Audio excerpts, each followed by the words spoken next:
Saat itu, Tumenggung Nalarasa ditugaskan Prabu Siliwangi untuk mencari Pangeran Walangsungsang dan memastikan kebenaran kabar soal adanya pendirian kerajaan baru oleh putranya di tanah Cirebon. Assalamualaikum warahmatullahi wabarakatuh. Halo sedulur semua, jumpa lagi dengan saya Muhammad Syukron Jalaluddin. Di video kali ini saya akan membahas Masjid Jagabayan, masjid yang berusia 600 tahun yang dulunya adalah tempat pos jaga keraton Cirebon.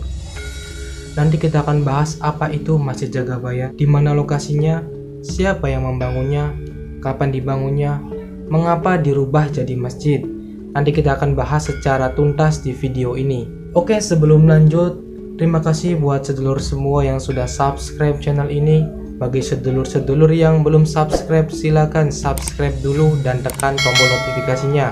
Oke, langsung saja kita bahas. Masjid Jagabayan ini adalah masjid tertua di kota Cirebon. Masjid Jagabayan ini juga merupakan cikal bakal masjid pertama di kota Cirebon. Setelahnya barulah dibangun masjid lain pada era itu. Disusul masjid lain diantaranya Masjid Merah Panjunan dan Masjid Agung Sang Cipta Rasa. Nah, jadi lur, Masjid Jagabayan ini merupakan masjid pertama yang berada di Cirebon. Setelah itu, barulah dibangun masjid lain. Nanti di video selanjutnya kita akan bahas Masjid Panjunan dan Masjid Agung Sang Cipta Rasa untuk menambah wawasan dan informasi sejarah tentunya. Masjid Jagabayan ini berbeda dengan masjid tua lainnya, karena Masjid Jagabayan mengalami transformasi atau perubahan dari pos jaga keraton menjadi masjid. Nah lur, kalau kedua masjid setelahnya itu dibangun memang dari awal dibuat menjadi masjid, tapi beda dengan Masjid Jagabayan. Ya, karena awal pembangunannya itu dibuat sebagai pos jaga keraton. Masjid Jagabayan berlokasi di tengah kota Cirebon, letaknya berada di Jalan Karanggetas. Oh ya, sebelumnya saya juga sudah membahas mitos Jalan Karanggetas. Kalian bisa cek videonya di link di bawah ini di deskripsi. Oke, lanjut. Tempatnya berada di antara pertokoan, ya bahkan hampir bisa dikatakan terhimpit oleh toko-toko yang berjejer di Jalan Karanggetas. Waktu pertama saya mengunjungi masjid ini, saya kira bukan masjid, karena nampak dari luar yang saya lihat hanya toko-toko dan tidak terlihat seperti adanya masjid. Cuma ada tulisan di depan tembok di antara barisan toko-toko, jadi hampir tersamarkan gak kelihatan. Masjid Jagabayan ini memiliki arti jaga yang berarti jaga, dan bayan yang berarti bahaya, maka Jagabayan adalah menjaga dari bahaya. Dari nama Masjid Jagabayan inilah banyak masyarakat meyakini bahwa masjid ini memiliki sifat menjaga. Masjid ini didirikan Tumenggung Nalarasa, salah satu patih dari Prabu Siliwangi pada tahun 1437. Ketika itu Pangeran Walangsungsang, beliau adalah salah satu putra dari Prabu Siliwangi. Prabu Siliwangi adalah penguasa kerajaan Pajajaran yang berpengaruh di tanah Jawa Pasundan, yang mana Pangeran Walangsungsang baru saja melakukan babat alas atau membuka hutan yang sekarang bernama Cirebon.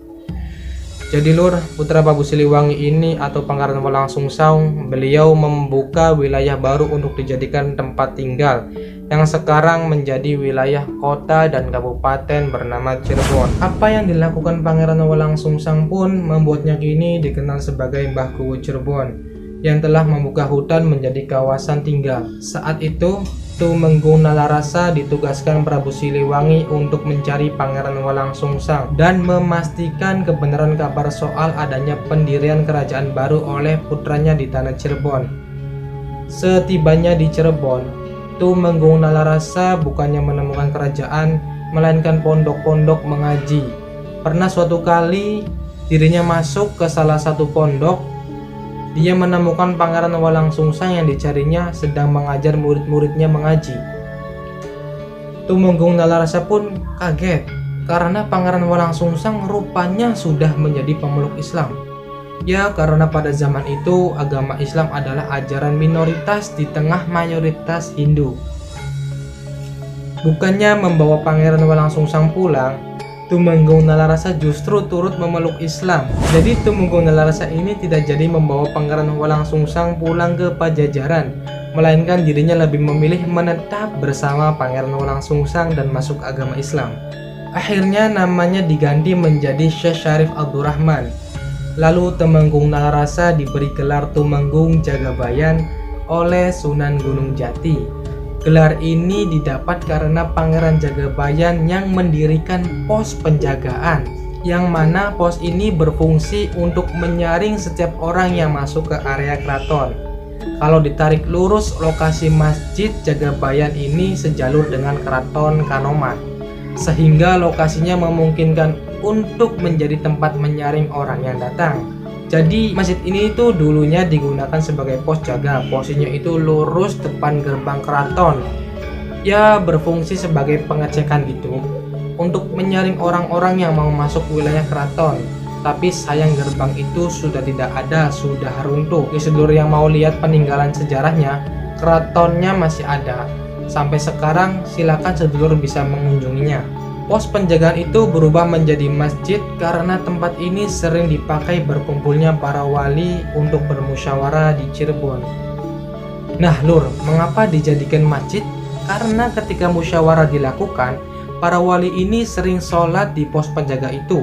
Untuk lebih memudahkan, dibuatlah masjid sebagai pengganti pos penjagaan ini. Begitu loh. Masjid ini seolah menyembunyikan sesuatu yang bernilai. Benar saja, beragam artefak masa lalu masih terawat baik, mulai dari keaslian beduk, mimbar, dan pusakanya. Bahkan baik mimbar dan beduk itu masih digunakan sampai saat ini. Hingga kini masih banyak pengunjung yang datang. Masjid Jagabayan memang masih dikenal dengan karomahnya.